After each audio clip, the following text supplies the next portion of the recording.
Friends, ഇന്നത്തെ recipe simple ആയിട്ടുള്ള ഒരു ക്യാബേജ് തോരനാണ്. ഇനി തോരൻ റെഡിയാക്കാൻ വേണ്ട സാധനങ്ങൾ എന്തൊക്കെയാണെന്ന് നോക്കാം.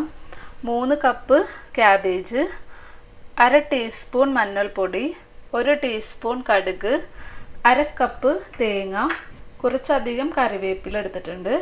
പിന്നെ 6 ചെറിയുള്ളി, 2 പച്ചമുളക്, ഒരു ചെറിയ പീസ് ഇഞ്ചി, ആവശ്യത്തിനുള്ള ഉപ്പ് വേണം. ഫസ്റ്റ് ഈ തേങ്ങയും ചെറിയുള്ളിയും പച്ചമുളകും ഇഞ്ചിയും കൂടി മിക്സിൻ്റെ ചെറിയ ജാറിലിട്ടൊന്ന് ക്രഷ് ചെയ്തെടുക്കണം. അപ്പോൾ മിക്സിൻ്റെ ചെറിയ ജാറിലേക്ക് തേങ്ങ ഇട്ട് കൊടുക്കാം. പിന്നെ ഇതിലേക്ക് 6 ചെറിയുള്ളി, 2 പച്ചമുളക്, ഒരു ചെറിയ പീസ് ഇഞ്ചി, 1/2 ടീസ്പൂൺ മഞ്ഞൾപ്പൊടിയും കൂടി ചേർത്ത് ഇതൊന്ന് ക്രഷ് ചെയ്തെടുക്കാം. ഇതുപോലെ ഒന്ന് ആയാൽ മതി. ഇനി ഇത് മാറ്റി വെക്കാം. പാൻ വെച്ച് ചൂടാകുമ്പോൾ അതിലേക്ക് 2-3 ടേബിൾ സ്പൂൺ വെളിച്ചെണ്ണ ഒഴിച്ചു കൊടുക്കാം. എണ്ണ ചൂടാകുമ്പോൾ കടുകിട്ടൊന്ന് പൊട്ടിക്കാം. കറിവേപ്പിലിടാം. ഇനി ഇതിലേക്ക് ക്രഷ് ചെയ്ത് വെച്ച തേങ്ങ ചേർക്കാം.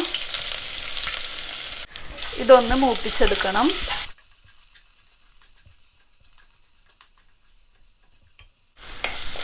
ഇപ്പോൾ തേങ്ങ നന്നായിട്ട് മൂത്തിട്ടുണ്ട്. ഇനി ഇതിലേക്ക് ക്യാബേജ് ഇട്ട് കൊടുക്കാം. അപ്പോൾ ഈ ക്യാബേജ് ഞാൻ 10-15 മിനിറ്റ് കട്ട് ചെയ്ത് കഴിഞ്ഞിട്ട് ഉപ്പ് വെള്ളത്തിൽ ഇട്ടിട്ട് നന്നായിട്ട് കഴുകിയെടുത്തതാണ്. ഇതിട്ട് കൊടുക്കാം. ഇതിലേക്ക് ആവശ്യത്തിനുള്ള ഉപ്പ് ചേർക്കാം. എന്നിട്ടൊന്ന് മിക്സ് ചെയ്ത് കൊടുക്കാം.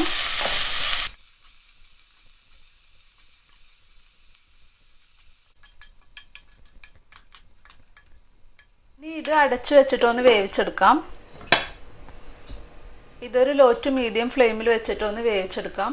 ഇപ്പോൾ ഒരു 5 മിനിറ്റ് ആയിട്ടുണ്ട്. ഇനി ഇതൊന്ന് തുറക്കാം. എന്നിട്ടൊന്ന് മിക്സ് ചെയ്യാം. മഞ്ഞൾപ്പൊടി കുറച്ച് കുറവാണ്, അപ്പോൾ കുറച്ച് മഞ്ഞൾപ്പൊടിയും കൂടി ഇട്ട് കൊടുക്കാം. ഇനി ഇത് നന്നായിട്ട് മിക്സ് ചെയ്യാം.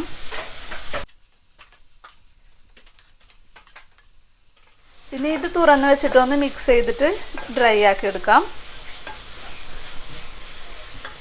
ക്യാബേജൊക്കെ നന്നായിട്ട് വെന്തിട്ടുണ്ട്, നല്ല ഡ്രൈ ആയിട്ട് വന്നിട്ടുണ്ട്. ഇനി ഫ്ലെയിം ഓഫ് ചെയ്യാം.